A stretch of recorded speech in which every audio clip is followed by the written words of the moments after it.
Hi, hello. So a bit of a different video today. For once I'm sitting down as well. I thought I would do an how much my horse costs video. Because let's face it, us in the horsey world, we're all nebby buggers. But it is also something that can be educational for those who don't have a horse and are looking into getting one and just have no idea what they're going to cost. So I've got my little book here of my costs. The yard that I'm on at the moment, I'm actually moving off soon, but I thought I would go into these costs because then when I move, I can go into those costs as well, and it means that you can get a big idea of how much they can differ.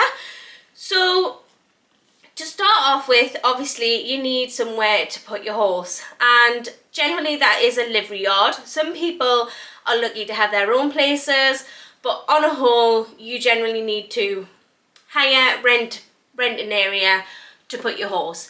And the yard that I'm on at the moment is a standard DIY yard, although they do also do like your extras, your assisted livery and full livery, so you can get days added on where your horse is looked after if need be. But I generally just have DIY with a couple of days assisted, because there is a couple of days in the week where my hubby has the car and it's just easier for me to pay for her to be either fed, paid and water in the morning or turned out, depending on what's going on with weather and fields and all that. So she gets that done, but then that's just added on as and when I use it. On a whole, the rent is a standard amount, which is per calendar month. So on a whole, you would generally have access to a stable for your horse, somewhere to turn it out into a field generally, although not all yards allow you to turn out all year round or 24/7 or anything like that. So if you are just getting a horse, make sure you look into that. And you also hopefully get somewhere to exercise your horse. Like my yard, thankfully, is very good, and it has an outdoor arena and an indoor arena and also a lunge pen. So I always know that my horse can get exercised where I am at the moment. So on a whole, the stable, the field and somewhere to exercise your horse, you pay an amount for that. And at my yard at the moment, I'll just round it up a little bit because it's a bit of a funny price because it's all shared out amongst the year and it's paid per calendar month, but it is £170 a month. Some people find that expensive, some people find it reasonably cheap because of having the indoor arena, and I think it just totally depends on where you are and what you're paying and what you're used to. I have a friend that is local and she thinks that's really expensive, but on a whole I think because I'm the one riding in the luxury of the indoor arena, I obviously understand why it is the price it is. But going forward, you've then obviously got extras to pay for after that. So once you have somewhere to put your horse at a livery yard, you then need something to put in your stable for your horse to lie on, and you also need something for it to eat, forage to eat. I have just put P onto straw. Although I have a dust allergy and I really struggle dealing with straw and dusty things, I originally started on like a unibed type bedding when I moved to that yard. It's something I've always done. I've always had my horses on as dust-free bedding as possible, not only for my condition, but their health, because it's not good them breathing in all the dust and everything.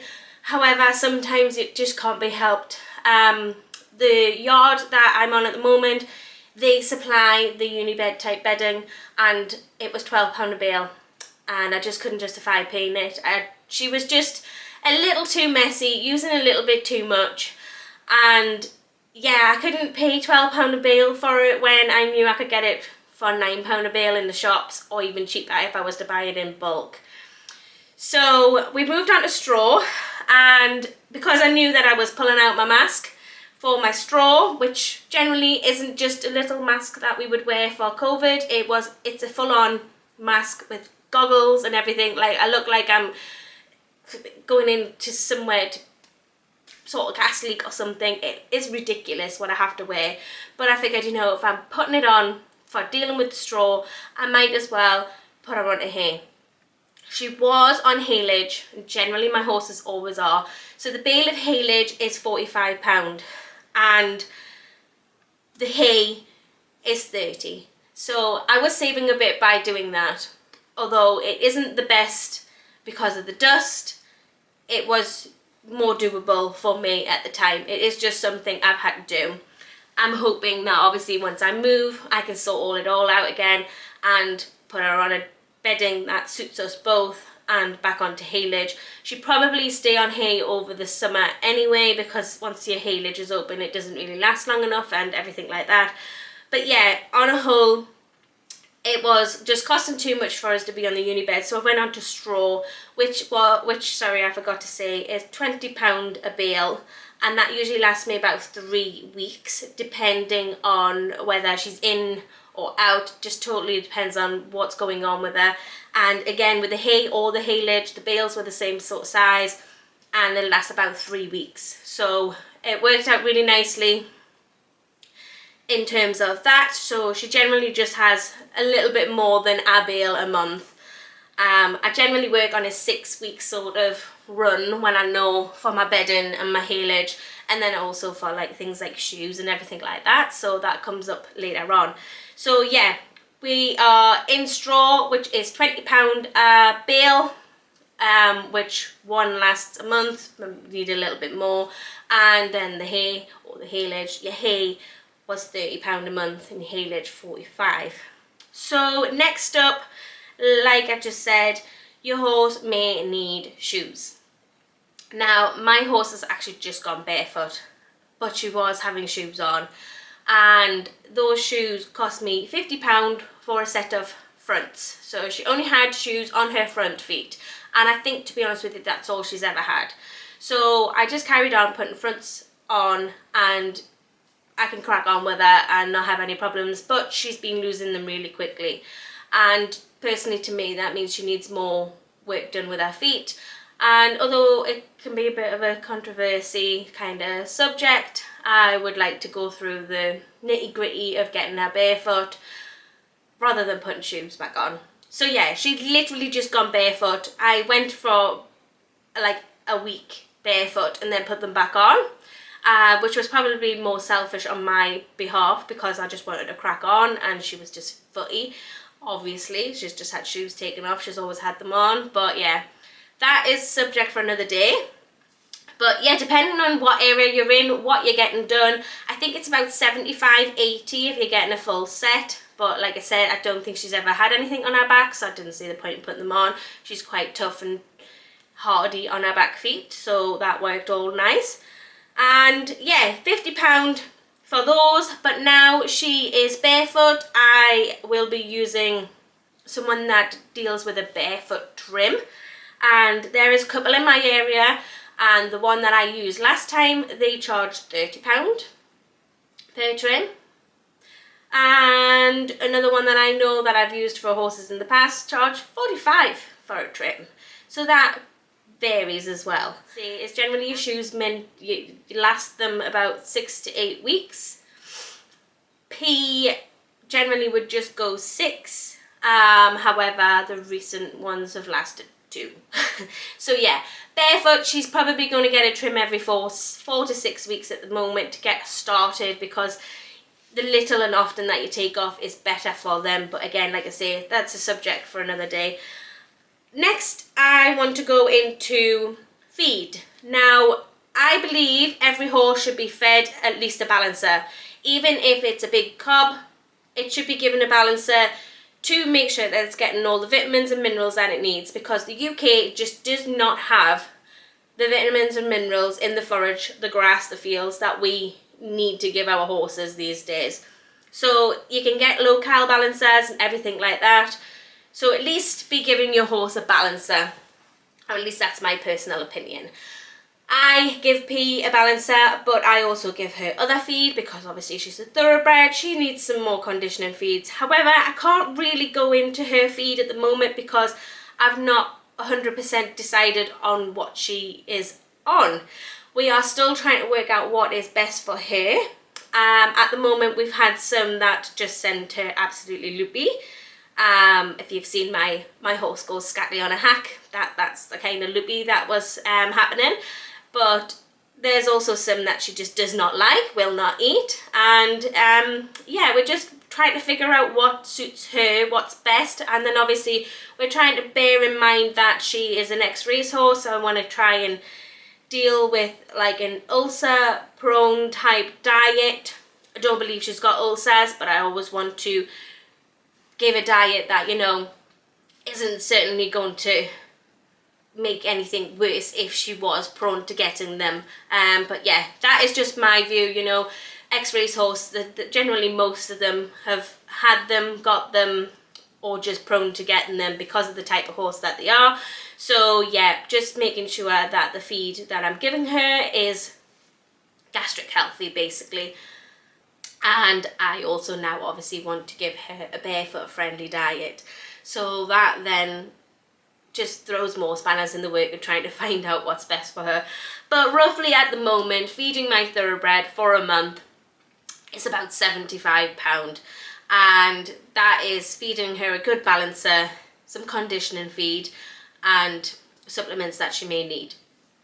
But feed, again, is just a completely different subject, and it'll be a whole different video once I've got sorted on what we're going to feed her.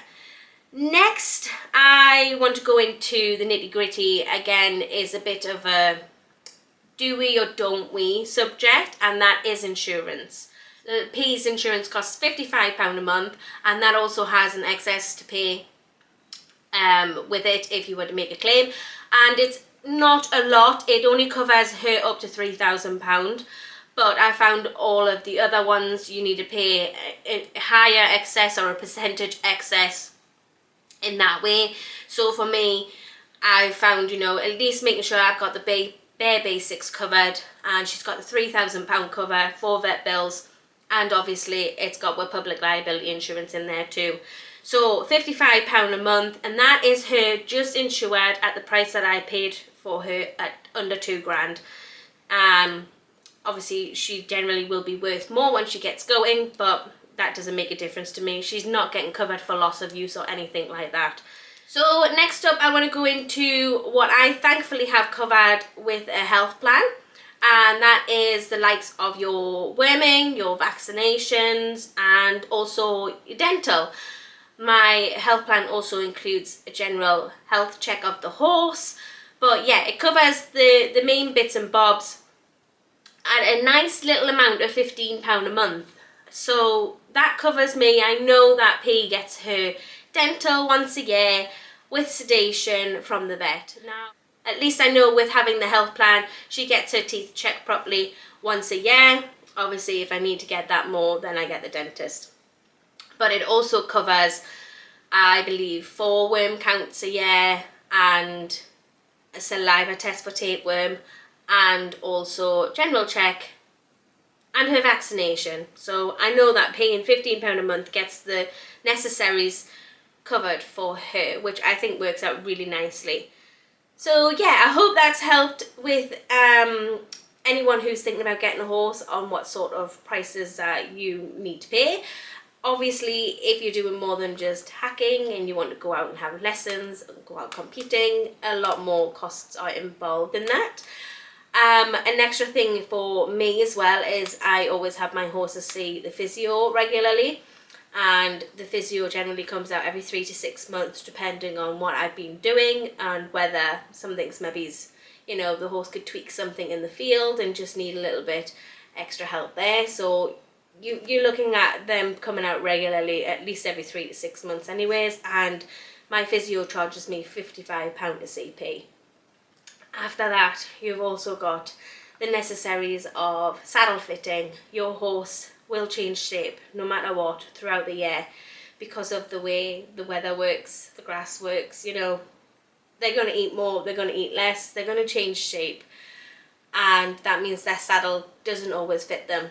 And it is just best to have it checked no matter what every 6 months. And generally, for me, it's something along the lines of £70 to £150, depending on if you need any adjustments done on your saddle. So yeah, I could go into a million other things that need done, but for me they are the bare basics that I need to bear in mind with on costs of keeping pee. So I hope that's helped anyone, even if you're just being nosy and want to know how much it costs. I'm based in Northumberland, which is the northeast of the United Kingdom, and obviously no matter where you are, even if you're just down the road from me, prices can vary completely. So get out there and do your homework, search some different yards, search what you need facility wise, and go from there when it comes to the costs. But I hope I have helped by giving you some little numbers there.